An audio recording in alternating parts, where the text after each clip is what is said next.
I grew up in Europe, and World War II caught me when I was between 7 and 10 years old, and I realized how few of the grown-ups that I knew were able to withstand the tragedies that the war visited on them. How few of them could even resemble a normal, contented, satisfied, happy life once their job, their home, their security was destroyed by the war. So I became interested in understanding what contributed to a life that was worth living. And I tried as a child, as a teenager, to read philosophy and to get involved in art and religion and many other ways that I could see as a possible answer to that question. And finally I ended up encountering psychology by chance. Actually, I was at a ski resort in Switzerland without any money to actually enjoy myself, because the snow had melted and I didn't have money to go to a movie, but I found that reading the newspapers that there was to be a presentation by someone in a place that seemed in the center of Zurich, and it was about flying saucers. He was going to talk, and I thought, well, since I can't go to the movies, at least I will go for free to listen to flying saucers. And the man who talked at that evening lecture was very interesting, and it actually, instead of talking about little green man, he talked about how the psyche of the Europeans had been traumatized by the war, and now they are projecting flying saucers into the sky, kind of as he talked about how the mandalas of ancient Hindu religion were kind of projected into the sky as an attempt to regain some sense of order after the chaos of war. And this seemed very interesting to me, and I started reading his books after that lecture, and that was Carl Jung, whose name or work I had no idea about. Then I came to this country to study psychology, and I started trying to understand these roots of happiness. This is a typical result that many people have presented, and there are many variations on it. But this, for instance, shows that about 30% of the people surveyed in the United States since 1956 say that their life is very happy. And that hasn't changed at all, whereas the personal income on a scale that has been held constant to accommodate for inflation has more than doubled, almost tripled in that period. But you find essentially the same results, namely that after a certain basic point, which corresponds more or less to just a few $1,000s above the minimum poverty level, increases in material well-being don't seem to affect how happy people are. And in fact, you can find that the lack of basic resources, material resources, contributes to unhappiness, but the increase in material resources do not increase happiness. So my research has been focused more on, after finding out these things that actually corresponded to my own experience, I tried to understand now, where in everyday life, in our normal experience, do we feel really happy? And to start those studies about 40 years ago, I began to look at creative people, first artists and scientists and so forth, trying to understand what made them feel that it was worth essentially spending their life doing things for which many of them didn't expect either fame or fortune, but which made their life meaningful and worth doing. This was one of the leading composers of American music back in the 70s, and the interview was 40 pages long, but this little excerpt is a very good summary of what he was saying during the interview, and it describes how he feels when composing is going well. And he starts by describing it as an ecstatic state. Now, ecstasy in Greek meant simply to stand to the side of something. And then it became essentially an analogy for a mental state where you feel that you are not doing your ordinary everyday routines. So ecstasy is essentially a stepping into an alternative reality. And it's interesting if you think about it, how when we think about the civilizations that we look up to as having been pinnacles of human achievement, whether it's China, Greece, Hindu civilization, or the Mayas, or Egyptians, what we know about them is really about their ecstasies, not about their everyday life. We know the temples they built so where people could come to experience a different reality. We know about the circuses, the arenas, sport arenas, the theaters. These are the remains of civilizations, and they are the places that people went to experience life in a more concentrated, more ordered form. Now, this man doesn't need to go to a place like this, which is also, this place, this arena, which is built like a Greek amphitheater, is a place for ecstasy also. We are participating in a reality which is different from that of everyday life that we're used to. But this man doesn't need to go to there. He needs just a piece of paper where he can put down little marks, and as he does that, he can imagine sounds that had not existed before in that particular combination. So once he gets to that point of beginning to create, like Jennifer did in her improvisation, a new reality, that is a moment of ecstasy. He enters that different reality. Now, he says also that this is so intense an experience that it feels almost as if it didn't exist. And that sounds like a kind of a romantic exaggeration, but actually our nervous system is incapable of processing more than about 110 bits of information per second. And in order to hear me and understand what I'm saying, you need to process about 60 bits per second. That's why you can't hear more than two people. You can't understand more than two people talking to you. Well, when you are really involved in this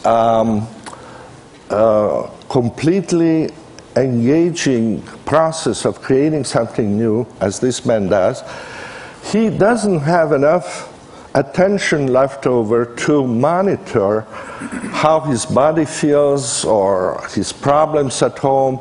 He can't feel even that he's hungry or tired. His body disappears, his identity disappears from his consciousness, because he doesn't have enough attention, like none of us do, to really do well something that requires a lot of concentration and at the same time to feel that he exists. So existence temporarily suspended. And he says that his hand seems to be moving by itself. Now, I could look at my hand for 2 weeks and I wouldn't feel any awe or wonder because I can't compose. But so what he's not telling you here, but in other parts of the interview, is that obviously this automatic, spontaneous process that he's describing can only happen to someone who is very well trained and who has developed technique. And it has become a kind of a truism in the study of creativity that you can't be creating anything with less than 10 years of technical knowledge, immersion in a particular field. Whether it's mathematics or music, it takes that long to be able to begin to change something in a way that it's better than what was there before. Now, when that happens, he says, the music just flows out. And because all of these people I started interviewing, this was an interview which is over 30 years old,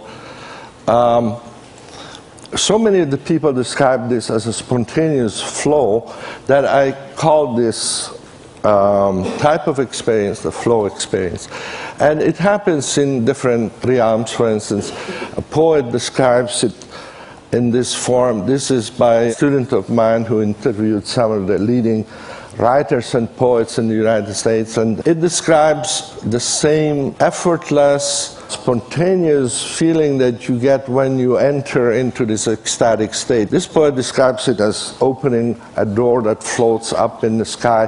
Very similar description to what Albert Einstein gave as to how he imagined the forces of relativity when he was struggling with trying to understand how it worked. But it happens in other activities. For instance, this is another student of mine, Susan Jackson from Australia, who did work with some of the leading athletes in the world. And you see here in this description of an Olympic skater the same essential description of the phenomenology of the inner state of the person. You don't think, it goes automatically. You merge yourself with the music and so forth. It happens also actually in the most recent book I wrote called Good Business, where I interviewed some of the CEOs who have been nominated by their peers as being both very successful and very ethical, very socially responsible. You see that these people define success as something that helps others and at the same time makes you feel happy as you are working at it. And like all of these successful and responsible CEOs say, you can't have just one of these things to be successful. If you want a meaningful job and successful job, Anita Roddick is another one of these CEOs we interviewed. She is the founder of Body Shop, the cosmetic, kind of natural cosmetic thing. It's kind of a passion that comes from doing the best and having flow while you're working. This is an interesting little quote from Masaru Ibuka, who was, at that time, starting out Sony without any money, without a product. They didn't have product, they didn't have anything, but they had an idea. And the idea he had was to establish a place of work where engineers can feel the joy of technological innovation, be aware of their mission to society, and work to their heart's content. I couldn't improve on this as a good example of how flow enters the workplace. Now, when we do studies, we have, with other colleagues around the world, done over 8,000 interviews of people from Dominican monks to blind nuns to Himalayan climbers to Navajo shepherds who enjoy their work. And regardless of the culture, regardless of education or whatever, there are these 7 conditions that seem to be there when a person is in flow. There's this focus that once it becomes intense, leads to a sense of ecstasy, a sense of clarity. You know exactly what you want to do from one moment to the other. You get immediate feedback. You know that what you need to do is possible to do, even though difficult. And sense of time disappears. You forget yourself. You feel part of something larger. And once those conditions are present, what you're doing becomes worth doing for its own sake. In our studies, we represent the everyday life of people in this simple scheme, and we can measure this very precisely, actually, because we give people electronic pagers that go off 10 times a day, and whenever they go off, you say what you're doing, how you feel, where you are, what you're thinking about. And two things that we measure is the amount of challenge people experience at that moment and the amount of skills that they feel they have at that moment. So for each person, we can establish an average, which is the center of the diagram.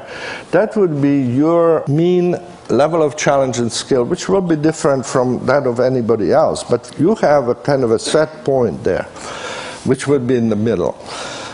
If we know what that set point is, we can predict fairly accurately when you will be in flow, and it will be when your challenges are higher than average and skills are higher than average.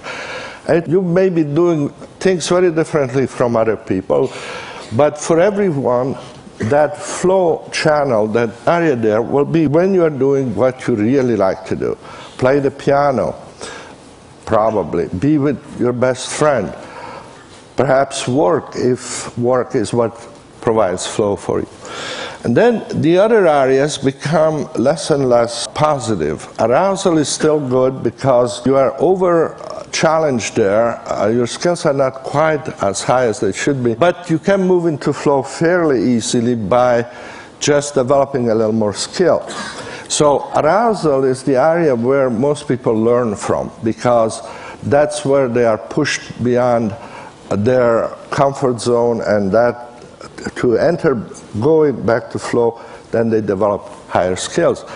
Control is also a good place to be, because there you feel comfortable but not very excited. It's not very challenging anymore. And if you want to enter flow from control, you have to increase the challenges. So those two are ideal and complementary areas from which flow is easy to go into. The other combinations of challenge and skill become progressively less optimal. Relaxation is fine, you still feel okay. Boredom begins to be very aversive, and apathy becomes very negative. You don't feel that you're doing anything, you don't use your skills, there's no challenge. Unfortunately, a lot of people's experience is in apathy. The largest single contributor to that experience is watching television. The next one is being in the bathroom sitting. And then,